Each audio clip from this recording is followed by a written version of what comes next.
walk into the presence of the tree, it pulls you in, and it makes you know that you're walking into its presence.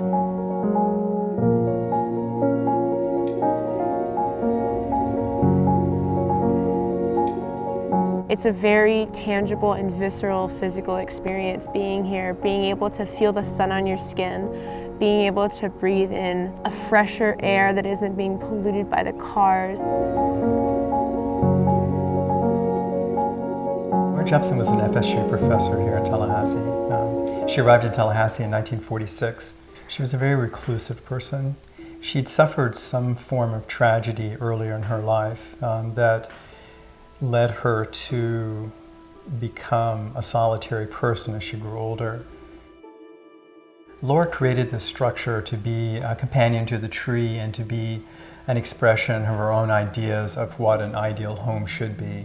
From the moment that it was first built, Laura called it Lichgate, and she chose that name very specifically for the connotations that it had of a transition point between two places, two times. Lichgate is an Old English term, and it literally means a corpse gate. So back in the old days, when the coffin bearers actually carried the coffins from the church to the cemetery, a lot of times they would stop and rest at the gate and meet the priest there. So it became known as a passageway between worlds, between the world of the living and the world of the dead. The actual Lichgate is located behind the cottage. It was intentionally built with a step so that when you enter it from the yard, you're required to step up, and it's a fairly high step. And that step is at the transition point, is at the boundary between what she would have thought of as the land of the living and land of the dead. She intentionally meant for you to stop and acknowledge, I'm leaving one world and entering another, and I'm returning to that world when I come home. Laura was a transcendentalist, and a part of that philosophy is that she would have believed that there was a part of God in every living thing. And the more of those things that you could surround yourself with, the more in touch you were with divinity and with the divine. People visit this property frequently that are experiencing trauma in their life or loss or looking for solace or comfort. I mean, the same reason people come today is the same reason she first came.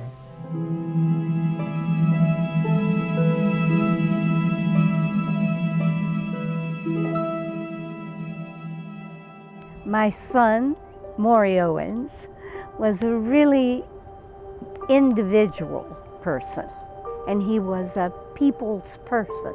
There wasn't anyone who didn't like him. I'm deeply grateful that I had the memory of that day when Maury said, "Mom, there's a place you have to see," called Lichgate. He's been gone 8 years, and this labyrinth is the place where I know I remember Maury.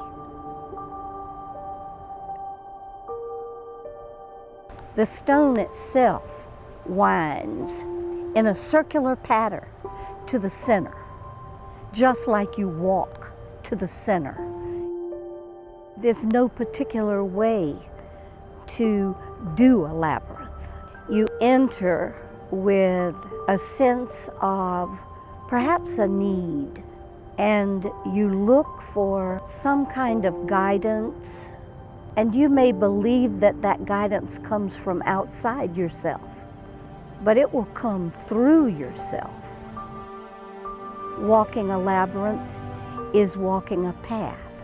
It can represent a path of life, and it can represent a path of personal development, and it can represent how you want to grow closer to God. I've grown a lot since this labyrinth was created in slowing down more and more to enjoy the walk of life.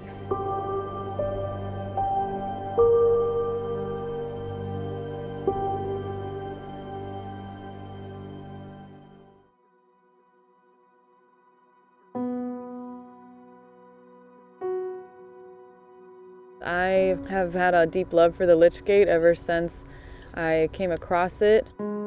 I felt like there was a sort of a sense of walking into a dream by coming here. Well, there's something interesting even on the tree itself. It's at least 300 years old. So it's witnessed all these lifetimes as people have come and gone. We've had all this change happen and growth in this town. But so many lives have passed on, including Laura Jepson's herself.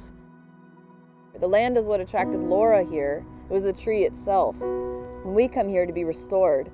And we come here because the life is so beautiful, so renewing. It actually helps us processing death. Here, death isn't intimidating. It's not frightening. It's sort of a loving reverence. There's actually a sense of being able to be connected to your loved ones. It's not about fears, it's about acceptance. Here, this is where I found strength and kind of courage to face things. If I felt overwhelmed, I could come here and let things rest in this tree, in the space of this tree. There's just this natural gravity towards it. And there's such a feeling of love. There's definitely a motherly feeling for me in the sense of peace you get from just being here with this tree.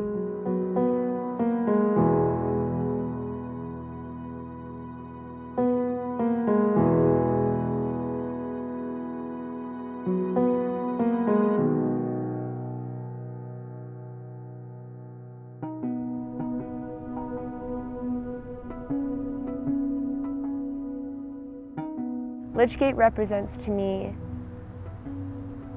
an incredible opportunity for a space where people can come together and find community and be grateful for one another and for the space that we live in together, and to recognize how important it is to save the land and resources that we do have left, the natural beauty that we do have left in the world, to be able to preserve it and to keep it safe and hold it to be sacred.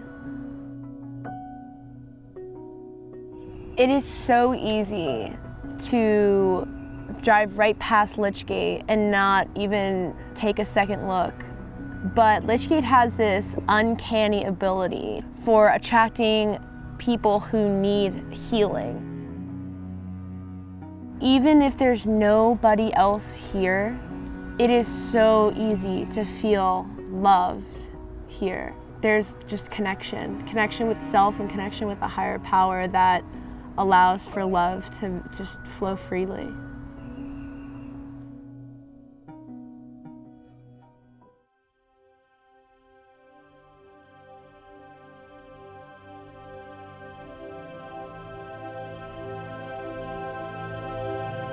This is a place that we preserve for people that we haven't met yet, people that aren't even born yet. And we preserve the memory of those that we never met and people that died before we were aware of it. I wish that every time I came here, I could say, my son walks with me. I'm not sure that that's true, but it's more possible right here than anywhere else I ever was with him. This is the Lichgate.